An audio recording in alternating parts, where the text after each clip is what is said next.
ego-ego akan muncul pada saat itu, merasa, apalagi misalkan incumbent pernah membangun ini, membuat itu.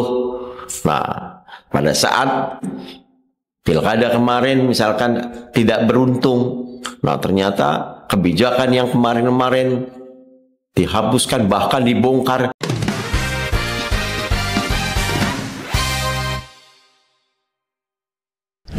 Assalamualaikum warahmatullahi wabarakatuh. Salam sejahtera untuk kita semua.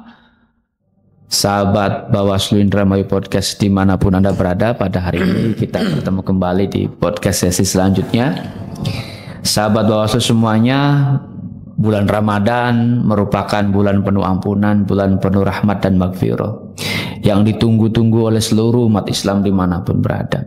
Bulan di mana diturunkannya Al-Quran, bulan yang penuh barokah bagi kita semua umat Islam. Tentu Ramadan kali ini 1446 Hijriah ini berbeda dengan tahun yang lalu. Pada Ramadan kali ini kita pasca perhelatan pemilihan kepala daerah serentak tahun 2024. Tentu kita melihat bahwa penyelenggaraan pemilu dan pilkada kemarin ada banyak saling silang pendapat, ada banyak mungkin saling adu argumen baik di dunia maya maupun di tengah-tengah masyarakat. Dan Ramadan 1446 Hijriah ini sebagai sebuah oase di tengah-tengah kegersangan pikiran kita untuk menjadi embun penyejuk agar Ramadan 1446 Hijriah ini kita menguatkan kembali tali silaturahim dan ukhuwah Islamiyah kita untuk membahas dan berdiskusi, menggali tentang itu, refleksi dalam pemilu dan pemilihan dengan nilai-nilai spiritualitas di bulan suci Ramadan 1446 Hijriah ini. Alhamdulillah Bawaslu Indramayu Podcast kedatangan tamu yang luar biasa. Beliau adalah pemerhati yang juga Wakil Ketua Majelis Ulama Indonesia Kabupaten Indramayu, Kang Haji Harto Pratno. Assalamualaikum Kang Haji. Waalaikumsalam warahmatullahi wabarakatuh. Terima kasih Kang Haji atas waktunya dan meluangkan waktunya untuk di acara Bawaslu Indramayu Podcast pada sesi ini, yakni ngabuburit pengawasan di Bawaslu Kabupaten Indramayu. Kang Haji, mungkin kita sudah hampir mendekati finish dalam perjalanan Ramadan 1446 Hijriah. Tentu kalau kita dengar bahwa Ramadan di 10 hari pertama penuh rahmat, penuh ampunan dan sebagainya, kita kembali flashback terkait dengan pemilu yang kemarin.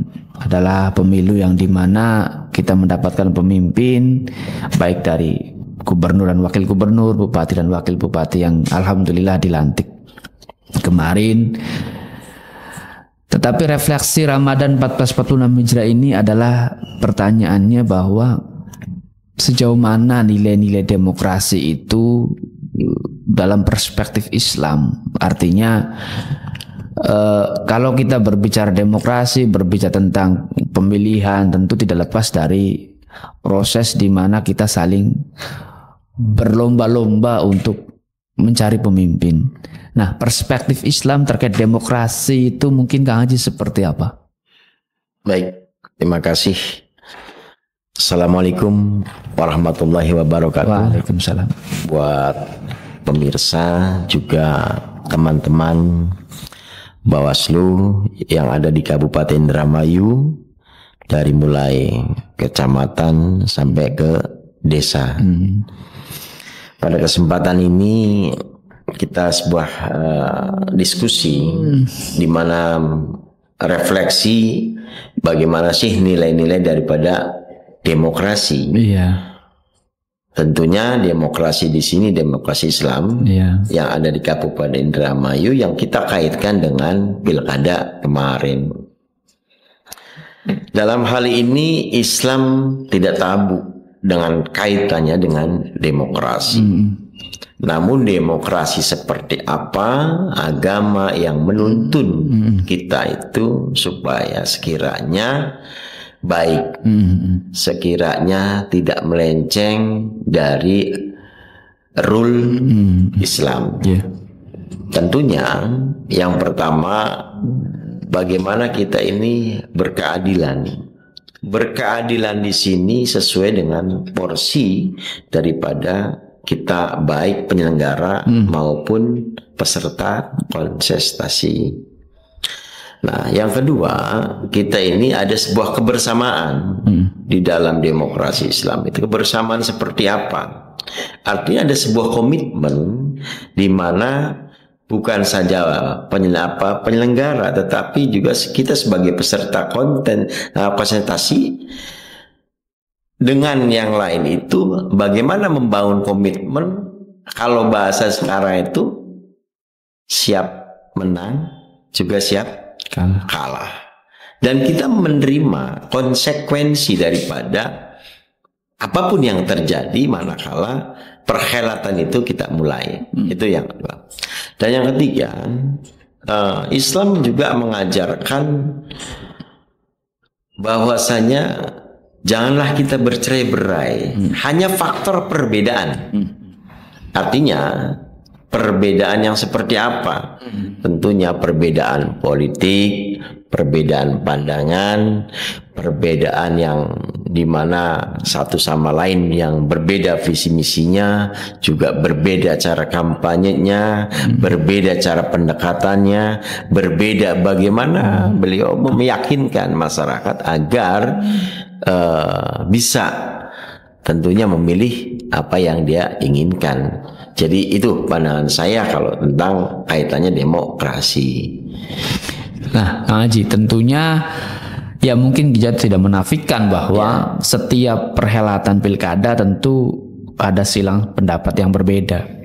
Ada argumentasi, ada mungkin tanda petik bisa di masyarakat itu saling sindir, saling ya katakanlah bisa ada polarisasi di masyarakat, yang A memilih A, yang B memilih B dan sebagainya tentunya. Nah, nilai-nilai Ramadan, nilai-nilai Islam itu kalau kita kaitkan dengan bagaimana sih agar supaya polarisasi itu hilang, dalam artian kembali bersatu, bahwa kita ini kan merajut kembali ukhuwah Islamiyah kita sama umat Islam, ukhuwah basariyah kita sesama umat manusia, apalagi kita sebagai bangsa dan negara, ya ukhuwah watoniyah itu terajut kembali pasca polarisasi yang mungkin ada di pilkada kemarin. Mungkin Kang Haji gimana? Jadi gini, ketika kita bicara polarisasi seperti itu, tentunya yang dibangun adalah sebuah kesadaran. Sebuah kesadaran bahwasanya kita ini berbangsa, bernegara, karena konteks Islam juga bernegara ini tidak akan jauh. Nah, membangun sebuah kesadaran bahwa kita ini pada saat melakukan atau mengikuti sebuah kontestasi apapun, nah termasuk kaitannya dengan pilkada. Kalau di awal kita tidak bangun sebuah kesadaran bahwasanya yang apa yang sampaikan ke 3 poin tadi, yang ditonjolkannya adalah ego kita, bahwa kita ini paling yang terdepan, paling menarik daripada mereka, paling bisa, paling mumpuni dan lain sebagainya. Nah, ego ini akan membawa kita bukan sehat di dalam politik, tetapi juga akan terpuruk. Kenapa saya katakan terpuruk? Karena kalau itu kan sebuah nafsu, nafsu politik. Nah, sementara akal politiknya tidak digunakan.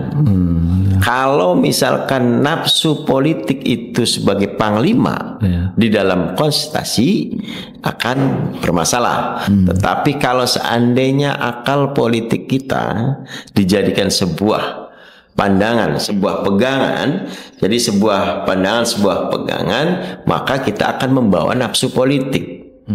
Nah, yang dikhawatirkan saya tadi, egonya muncul, yang muncul adalah nafsu politik itu. Maka di dalam hal ini, bagaimana misalkan pandangan-pandangan itu, yang paling yang kita bangun di awal makanya adalah sebuah kesadaran. Nah, ketika sudah dibangun sebuah kesadaran, kita kembali tadi bahwasanya bagaimana kita ini di dalam berpolitik ini, kita kadang-kadang butuh lawan. Butuh lawan itu bagaimana kita mau menang kalau seandainya tidak ada lawan. Contoh misalkan bumbung kosong. Contoh. Tetapi apakah kita dikatakan itu pemenang? Mungkin secara aklamasi bisa saja terjadi itu dikatakan menang. Tetapi dalam demokrasi, apakah ketika kita melawan yang tidak ada lawannya juga sehat? Apakah kita yang tidak ada lawannya juga dikatakan baik? Nah, ini jelas-jelas ketika bicaranya bagaimana kayak yang sekarang misalkan kita bicara 3 pasang calon. Nah, kondisinya bagaimana sekarang pasca itu, saya pikir sudah tidak ada komunikasi karena sudah membangun kembali ego-ego masing-masing. Nah, yang menang, yang maaf barangkali membangun egonya karena sudah ada di titik nyaman itu. Nah, yang kalah juga sudah membangun egonya. Ya, lu siapa? Saya udah punya ini sendiri juga. Nah, tapi kan ego kemenangan dengan ego kekalahan itu berbeda. Maka bagaimana cara menyatukannya ego kemenangan dan kekalahan? Tidak ada lain. Ini momen yang paling tepat. Momen silaturahmi di dalam bulan Ramadan ini momen yang paling tepat. Cuman pertanyaannya, siapa yang akan mendahului? Pemenang atau yang kalah? Iya kan? Tidak ada di dalam hal ini, dalam kaitannya dengan memaafkan yang sudah berlalu, tidak ada kaitannya menang kalah. Tetapi siapa yang mampu, siapa yang mau, siapa yang bersedia mengawali daripada itu. Ya anggaplah walaupun kan sudah tidak ada masalah, sudah selesai dan semuanya tidak ada masalah. Betul apa yang disampaikan tadi. Tapi ego politik masih ada. Ego-ego akan muncul pada saat itu merasa, apalagi misalkan incumbent pernah membangun ini, membuat itu. Nah, pada saat pilkada kemarin misalkan tidak beruntung. Nah, ternyata kebijakan yang kemarin-kemarin dihapuskan, bahkan dibongkar. Ini juga ada perasaan. Jadi makanya tidak akan bisa menyatu walaupun partai sudah menyatu. Tetapi pribadi akan lama kalau tidak dibangun kesadarannya bahwasanya kita siapa yang mau mengawali. 1 dah, 2 dah, atau 3 dah, akan menemukan titik temu yang sama. Atau ada enggak pemenang mengundang mereka terlepas hadir atau tidak mengundang, buka kebersamaan, ya kan? Kita hilangkan sawasangka, kita hilangkan gap-gap politik, kita hilangkan apa yang menjadi kemarin. Ini bulan Ramadan, kita hilangkan. Nah, mau atau tidak, tentunya akan berpikir. Ego itu yang muncul. Kalau secara Bashar Kamil, saya yakin ya ingin seperti itu. Tapi ego yang muncul itu yang membuat kita repot. Akhirnya akal ketutup dengan ego itu. Ya tentunya kalau kita melihat bahwa tadi ya, bahwa polarisasi itu bisa karena kita mungkin selesai ketika pasca pemilu. Mungkin teman-teman daripada pemilih juga selesai pasca coblosan. Betul. Mereka sudah kembali dengan aktivitas masing-masing. Masyarakat sudah guyub dan rukun dengan sesuai dengan masing-masing. Betul. Tetapi kita bertanya tentang Islam itu mengajarkan untuk memilih pemimpin dengan mungkin kepemimpinan yang kalau kita lihat mungkin zamannya baginda Nabi mungkin kepemimpinan yang fatona, yang sidik, yang amanah, yang tablik, komunikatif tadi itu. Nah, mungkin di era modern ini tuntunan Islam agar mendapatkan pemimpin yang ya mendekati untuk yang kriteria yang ideal di kepemimpinan Islam itu mungkin seperti gimana? Ada perbedaan yang menarik ketika bicara dulu dan sekarang. Yang namanya dulu itu seorang pemimpin itu tidak untuk dipilih, ya kan? Tidak untuk dipilih, tapi bagaimana masyarakat memilih, dan tidak harus dilotre, tidak harus diundi, tidak harus disandingkan dengan kontestasi yang lainnya. Nah, tetapi diinginkan oleh masyarakatnya. terjadi pergeseran nilai ini, seorang pemimpin dipilih itu sejak kapan? Tentunya sejak dimana diberikan kepada masyarakat. Ada transaksional pada akhirnya, ada sesuatu yang memang bagaimana berlomba-lomba caranya kita dipilih. Kan gitu. Nah, jadi ketika bicara tadi bagaimana zamannya Nabi, bagaimana ini, dan bagaimana Islam memandang itu, standar saya itu ketika kita mencari yang sidik, tabligh, amanah, fatona, ini paling tidak berapa persen. Tetapi sandaran saya sampai dengan sekarang, sesuai dengan apa yang disampaikan guru-guru saya, ketika di era modern ini, ketika kita mencari seorang pemimpin, memilih seorang pemimpin itu dilihat sholatnya. Kalau sholatnya baik, sholatnya terjaga, insya Allah kesananya juga terjaga dari perilakunya, ucapannya, perkataan maupun perbuatan. Sandarannya itu sholat. Nah, apalagi bukan hanya sholat, menjalankan yang lainnya. Untuk sekarang sandaran saya di mata saya itu sandaran untuk mencari seorang pemimpin. Kalau saya muslim tentunya dia muslim, tetapi juga muslim seperti apa? Muslim yang taat, kan itu, atau muslim yang tertunda. Dalam artian muslim taat ketika dia menjalankan ibadah itu sesuai dengan waktu, awal waktunya. Nah, tetapi juga dia tidak banyak mengakhiri sebuah waktu. Maka patokan saya kembali untuk era sekarang memilih seorang pemimpin, patokan dilihatnya adalah sholatnya. Sholatnya baik, insya Allah dalam memimpinnya baik, kebijakannya juga baik. Karena pandangan saya sampai dengan hari ini nahi mungkarnya, bahwa kita hanya standarnya itu. Bagaimana misalkan dia sholatnya baik kok, dia ini bagaimana? Tetapi ya, tetap kalau saya berpegangnya, kalau sholatnya baik, tanda kutip sholatnya baik, itu seperti apa? Kan gitu. Apa sholatnya yang asal, atau sholat yang sahun, atau sholatnya seperti apa? Tapi standar saya itu, carilah pemimpin hari ini yang sholatnya baik. Nah, terkait dengan tadi mungkin saya tertarik dengan nahi mungkar ya, Kang Karto. Bawaslu itu sebagai salah satu lembaga penyelenggara pemilu yang tupoksinya mengawasi sesuai dengan undang-undang. Artinya di Bawaslu kita punya 3 peran. Pertama pencegahan, yang kedua pengawasan, dan yang terakhir ini adalah penindakan. Tentu sampai ke tahap penindakan kita juga ada pencegahan. Sebelum pengawasan sebelum penindakan ada pengawasan. Artinya yang pertama adalah sistem preventif dulu. Sistem mengajak untuk mencegah, untuk berbuat mungkar. Misalkan ketika kampanye, mengajak, mencegah untuk orang tidak melanggar aturan, tidak mungkin money politik dan sebagainya. Nah, konsep amar ma'ruf nahi mungkar dalam Islam itu kan, amar ma'ruf itu mengajak orang untuk berbuat kebajikan. Dengan mencegah itu, salah satunya Bawaslu sebagai tupoksinya untuk mencegah kemungkaran dalam tanda petik tentang pemilu ya.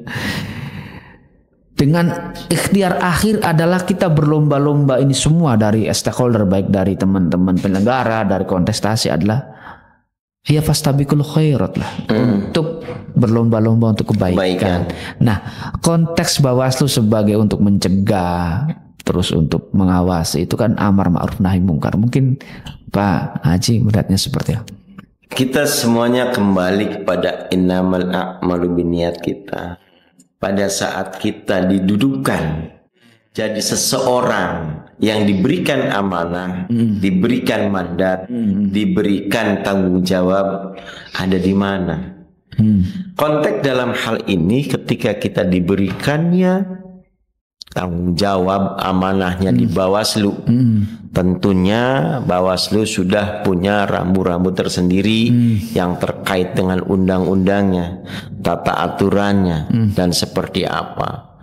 Jadi kalau misalkan ada peserta yang dimana ada pelanggaran tentunya itu juga kan ada yang sifatnya ringan, sedang dan berat. Dan seperti apa yang harus kita hanya tegur di situ, juga harus ada di kita follow up-i, kan seperti itu. Saya yakin juga Bawaslu juga punya rambu-rambu, punya aturan di mana tidak harus sampai tingkat ke atas gitu. Artinya oh ini cukup diselesaikan. Cuman pertanyaannya juga apakah peserta pemilu itu paham? Apakah peserta pemilu juga mengerti tentang bagaimana tata aturan yang sudah diberikan oleh Bawaslu? Nah, saya pikir tidak semuanya paham. Yang penting judulnya ngumpul, judulnya apa yang bisa dia lakukan, bagaimana caranya menarik peranan-peranan masyarakat, simpati masyarakat, bagaimana dia masyarakat itu menjadikan sesuatu yang akan menjadikan suara yang sangat besar kepada mereka. Nah, standarnya kan dia itu, tapi rambu-rambunya akhirnya itu, misalkan contoh ada teman-teman Bawaslu akhirnya kan tidak menghiraukan. Karena apa? Ego yang muncul, juga aturannya tidak paham. Nah, pertanyaan saya tadi, sejauh mana juga Bawaslu ketika memberikan pemahaman, apakah memberikan pemahaman itu kepada partainya saja, kepada personalnya, atau pada calonnya? Kadang-kadang calonnya sendiri nggak paham banget tentang bagaimana tata aturan Bawaslu. Kalau seandainya calon ini paham dengan aturan, paham dengan bagaimana peranan Bawaslu, saya yakin calon ini mempunyai rambu-rambu. Calon ini akan bertindak ikhtiyat atau hati-hati dalam setiap langkah untuk berkampanye. Tapi seperti itu.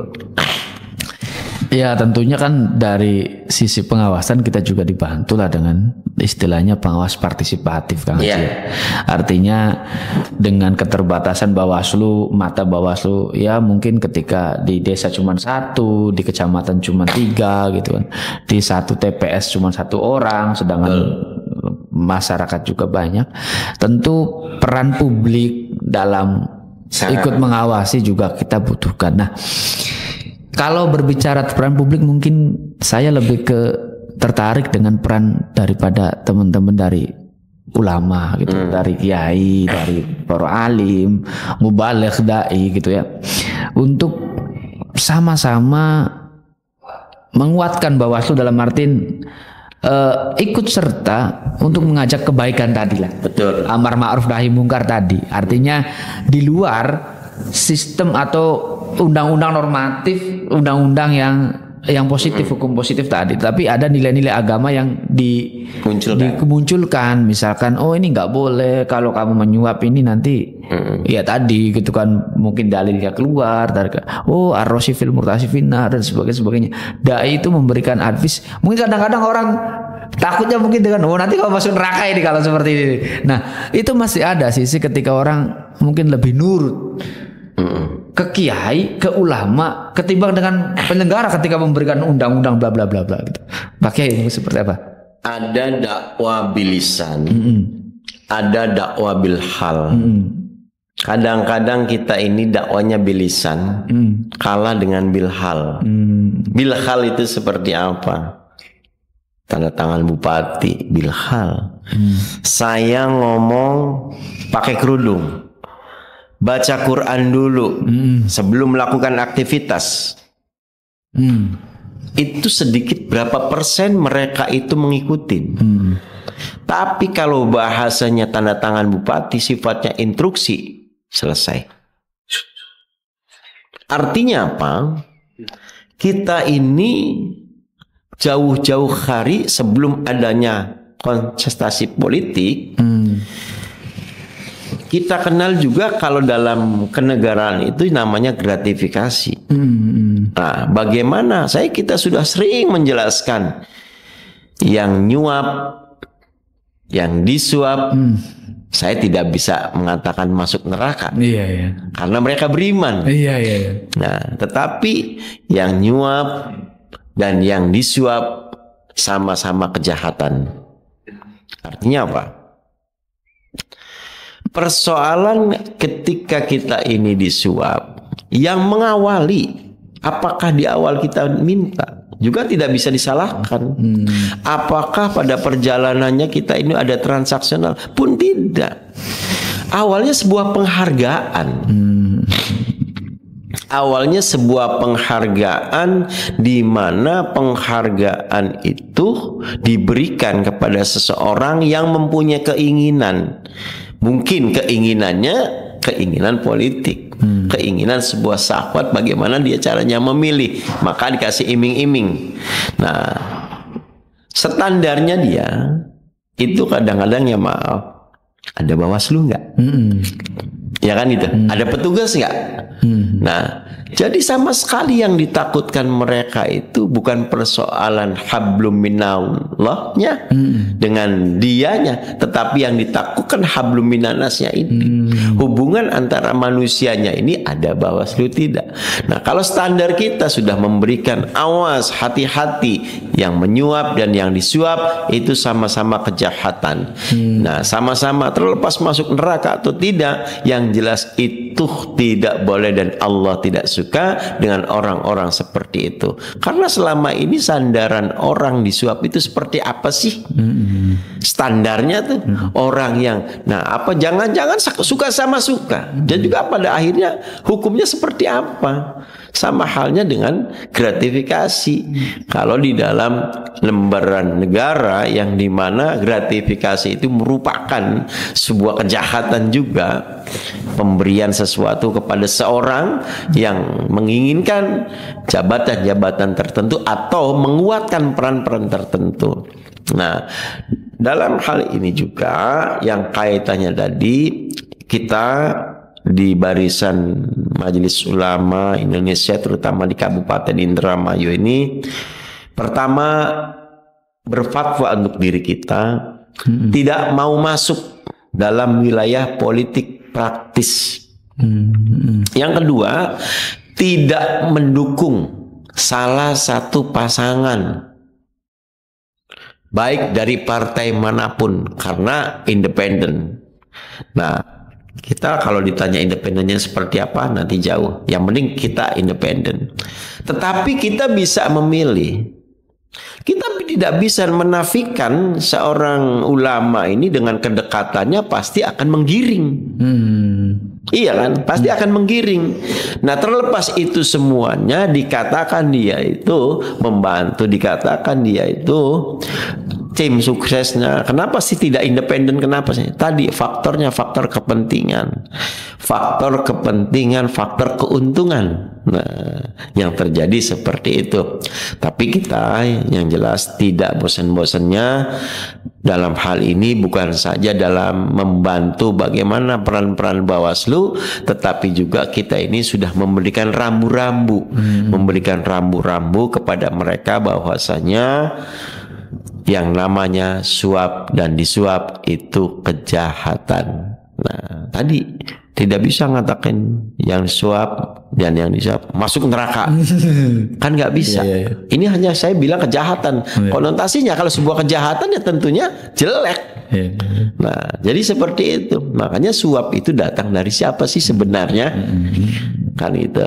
Jadi seperti itu. Iya, karena di undang-undang pilkada itu kan berbeda dengan undang-undang pemilu ya. Karena kalau undang-undang pilkada itu yang memberi dan yang menerima juga kena gitu. Tentunya ini menarik karena kadang-kadang kita begini Kang Haji, dikaitkan dengan loh kita tuh ngasih hadiah. Di dalam Islam itu hadiah tuh boleh. Betul. Tapi kok bisa kan kita disalahkan? Tanda petik tadi kejahatan. Padahal kita kan orang ngasih hadiah. Bahkan Nabi Muhammad bisa ngasih hadiah itu boleh. Nah, kadang-kadang ya enggak lah. Nah, itu kan menjadi di masyarakat menjadi sebuah, kuncinya sebenarnya di momen. Iya. Kuncinya di momen. Saya seorang peserta pemilu.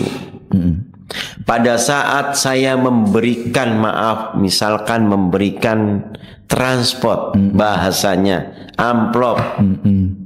Tapi saya peserta nih. Iya. Lagi menjalankan sebuah tahapan. Iya. Saya disalahkan. Saya disalahkan. Nah, tetapi bagaimana seandainya saya bukan seorang peserta pemilu memberikan amplop ini? Apa bedanya? Bedanya hanya satu, antara calon dan bukan. Nah, sekarang misalkan katakanlah Pak Bupati terpilih pada saat kemarin bisa memberikan sesuatu kepada masyarakat dan dia juga kena masalah misalkan karena melanggar daripada ketentuan yang sudah digariskan oleh Bawaslu. Apakah ketika Pak Luki sekarang memberikan amplop lagi di depan kita untuk bagaimana dia senang sendirinya, peran Bawaslunya ada? Enggak kan?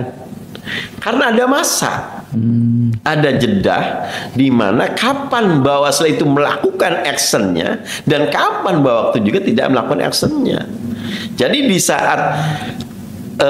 saat momen-momen tertentu Bawaslu bahwa akan menganggap itu adalah gratifikasi, itu adalah suap, itu adalah pelanggaran momen tertentu. Tetapi juga ada momen-momen yang di luar kontestasi.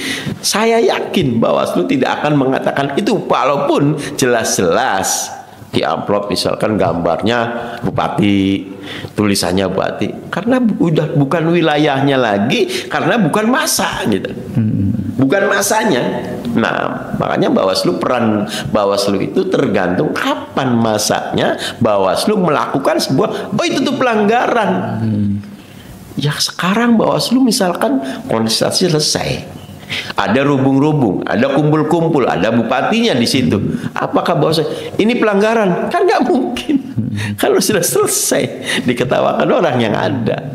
Jadi seperti itu maksudnya. Iya, artinya kan, nah ya tentunya nanti ke depan ini Kak Ci. Artinya ke depan ini kan peran daripada tokoh agama lah, tokoh agama terutama. Terus mungkin juga dari MUI secara kelembagaan itu sangat kami harapkan di Bawaslu untuk saling berkolaborasi untuk menyampaikan tadi ke publik bahwa ketika dalam kontestasi nanti mungkin 5 tahun yang akan datang, bahwa kalau dalam hal orang itu sedang berkontestasi ketika memberikan sesuatu gitu kan, ini konsepnya bukan hadiah tapi tadi gratifikasi tadi atau tanda petik money politik tadi, dan itu mungkin kita butuh gitu kan daripada statement-statement para alim cendekia, para ulama itu. Kemarin pernah dibahas di tingkatan pleno MUI, artinya peran kita MUI dalam pesta demokrasi yang ada di Kabupaten Indramayu khususnya seperti apa perannya. Nah, apakah ranah peran kita di sana diantaranya hanya menjelaskan jangan menerima suap, kan gitu, dan jangan menyuap. Nah, karena itu bukan saja kejahatan misalkan, tapi itu haram.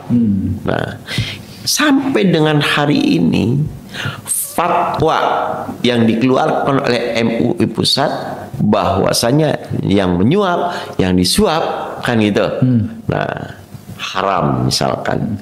Persoalannya mereka yang menerima dan yang memberi itu tahu jalan pulang persoalannya.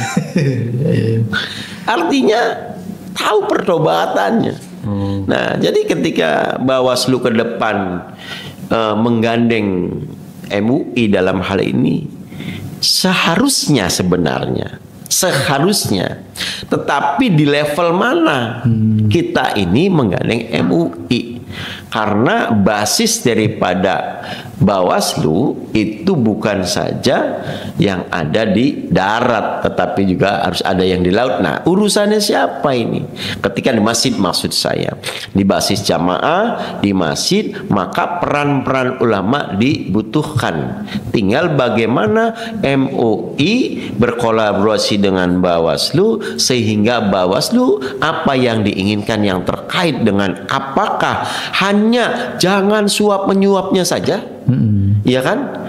Apakah jangan sampai kampanye kita ini di sana ikutan, kan ada.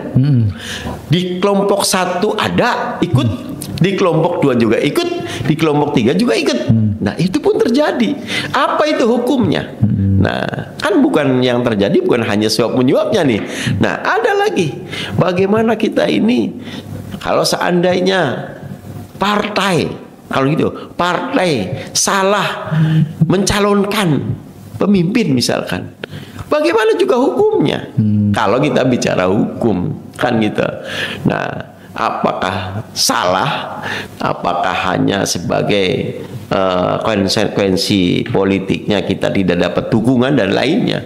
Nah, kalau kita bicara hukum, karena Bawaslu sebagai penegak hukum, ya kan gitu, yang di dalamnya ada elemen-elemen tertentu yang dimana pada saat pesta demokrasi itu tentunya kan melihatnya dari berbagai sisi, dari berbagai sisi dan pertimbangan, bisa saja karena Bawaslu itu juga bisa mengajukan kepada sampai dengan kejaksaan. Nah, yang terkait dengan mana pidananya, mana perdatanya, kan seperti itu. Nah, tapi di Kabupaten Indramayu ini alhamdulillah ya jarang, apakah jarangnya idep, apa jarangnya ya sudah dianggap selesai, atau jarangnya juga ya tidak ada masalah yang signifikan. Kalau saya melihat bagaimana melihat sebuah pemilu, sebuah pilkada yang ada di Indonesia dan secara umum, saya melihatnya lalu lintas di jalan.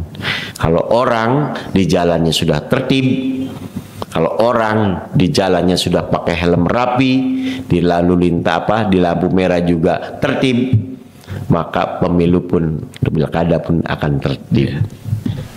Luar biasa sekali nih pemirsa nih Kang Haji nih. Jadi banyak sekali ilmu yang kita dapatkan, tapi saya Kang Haji waktunya ini ya. Karena memang sebentar lagi kita buka puasa. Ya, amin. Kami ucapkan terima kasih Kang Haji atas waktunya. Mungkin terakhir closing statement dari Kang Haji, harapan ke depan kepada Bawaslu dalam mengarungi nanti di 5 tahun yang akan datang dan sebagainya. Mungkin Kang Haji silakan closing. Baik, ketika kita mempunyai harapan bukan saja sebagai ulama dalam hal ini yang tergabung dengan Majelis Ulama Indonesia, tetapi juga sebagai masyarakat, berharap ketika pilkada ke depan atau pemilu ke depan, regulasi yang dibangun oleh Bawaslu itu betul-betul mengait sebuah kesadaran. Karena tanpa dibangun kesadarannya, manusia ini bisa berbuat apapun yang dia inginkan. Nah, sehebat apapun Bawaslu peran-perannya, karena tidak seperti dengan kita ini selalu mengawasi. Nah, tetapi tetap sebagai orang yang diberikan tanggung jawab, diberikan tugas, tentunya Bawaslu koridornya adalah sesuai dengan tupoksinya, tetapi juga bagaimana kembali kepada niat Bawaslu sendiri, tidak terkontaminasi paling tidak terhadap partai, tidak terkontaminasi terhadap calon siapapun, sehingga independensi daripada Bawaslu itu betul-betul, karena Bawaslu bukan saja sebagai pengawas tetapi setengah penyelenggara. Nah, suksesnya pemilu ini ada peran Bawaslu di sana.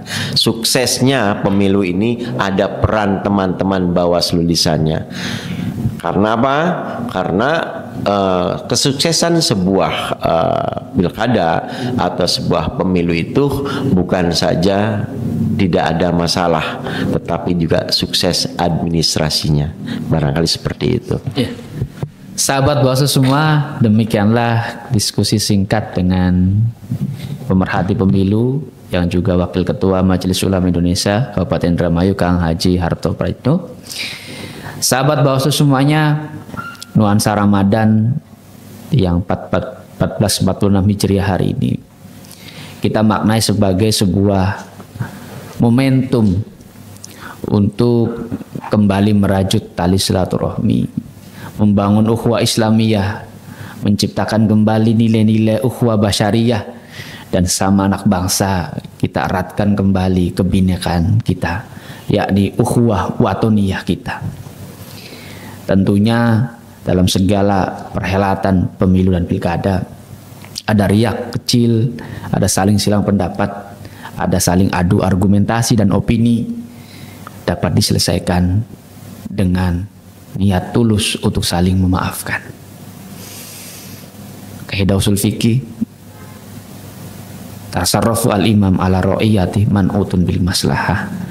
Karena akhir daripada sebuah kontestasi itu adalah memilih pemimpin untuk memberikan maslahatan bagi kita semua. Terakhir, Bawaslu Kabupaten Indramayu mengucapkan marhaban ya Ramadan, selamat menunaikan ibadah puasa yang mungkin di akhir dan ujung ini, dan juga mengucapkan selamat Hari Raya Idul Fitri yang akan sebentar lagi kita dapatkan ya. Hari kemenangan, bulan kemenangan, kita kembali ke fitrah. Nilai-nilai ketika kita saat penyelenggara pemilu saling berargumen, saling menyebarkan kurang baik dan sebagainya, kita maafkan di bulan Ramadan dan kita kembali di hari yang fitri seperti bayi yang kembali lahir. Amin, insyaallah. Terima kasih. Kita jumpa di lain kesempatan. Taqabbalallahu minna wa minkum siyamana wa siyamakum wallahu muwaffiq ila aqwamit thoriq wal afa minkum. Assalamualaikum warahmatullahi wabarakatuh. Waalaikumsalam warahmatullahi wabarakatuh. Terima kasih, Andi. Sami-sami.